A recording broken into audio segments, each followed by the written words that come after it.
Alors, comment Ératosthène, au IIIe siècle avant Jésus-Christ, a-t-il calculé la circonférence de la Terre?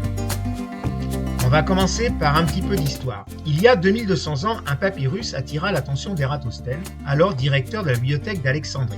Donc Alexandrie, c'est une ville au nord de l'Égypte et au bord de la mer Méditerranée, qui est ici. Et sur ce papyrus, il était question, dans la ville de Syène, au sud de l'Égypte, d'un bâton planté bien droit dans le sol et qui, lors du premier jour de l'été, à 12 heures, ne projetait aucune ombre par terre, tandis qu'à côté, les rayons du soleil pénétraient jusqu'au fond d'un puits. Or, Ératosthène remarqua de son côté qu'à Alexandrie, le même jour et à la même heure, une pierre dressée, appelée obélisque, où un simple bâton projetait une ombre, même si celle-ci était relativement courte. Alors à partir de là, comment Ératosthène s'est-il débrouillé? Alors tout d'abord, il faut savoir que la ville d'Alexandrie et la ville de Syène sont quasiment sur le même méridien. Alors les méridiens, c'est les demi-cercles qui relient les deux pôles de la Terre. Et donc, le demi-cercle où sont situés Alexandrie et Syène, c'est celui-ci. Alexandrie est à peu près ici, et Syène ici.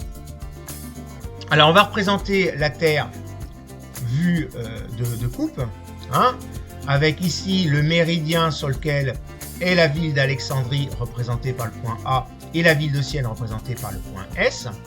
Alors on va simplement grossir un petit peu la partie qui nous intéresse au niveau de cette coupe. Et donc, il nous est dit que le premier jour de l'été à midi, les rayons du soleil éclairaient le fond du puits à Syène, alors qu'à Alexandrie, un bâton planté verticalement projetait une ombre très courte. Ces rayons du soleil sont parallèles. Ici, comme ça éclaire le fond du puits, ça veut dire que le rayon du soleil passe par le centre de la Terre. Il est perpendiculaire au niveau du sol à cet endroit. Le bâton, de la même façon, est perpendiculaire au sol, donc lui aussi, si on continue le bâton, il passe par le centre de la Terre. Eh bien, l'angle formé par le rayon du soleil et le bâton ici est de même mesure que l'angle formé au centre de la Terre, ici, par le bâton et le puits. Alors ces deux angles sont égaux parce que ce sont des angles alternes internes, déterminés par des droites parallèles. Et les droites parallèles, c'est les rayons du soleil. Comme le montre le schéma ici. C'est-à-dire qu'ici, on a deux parallèles. Et bien, les angles alternes internes ici sont de même mesure. Alors, à partir de là, c'est relativement simple. En fait, l'angle ici, au centre de la Terre, représente la distance entre la ville d'Alexandrie et la ville de Syène, ici en bleu. Et à partir d'une simple proportionnalité, on va pouvoir établir la circonférence de la Terre.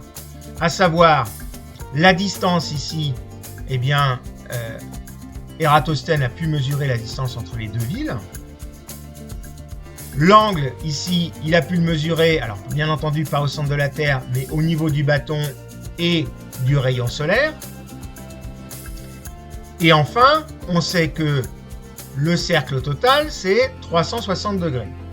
Et puis ensuite, il ne nous reste plus qu'à faire un produit en croix pour établir la distance ici que représente 360 degrés, c'est-à-dire la circonférence de la Terre. Et donc la circonférence, c'est tout simplement la distance entre Syène et Alexandrie multipliée par 360 divisé par l'angle qu'avait trouvé Ératosthène entre le bâton et le rayon solaire.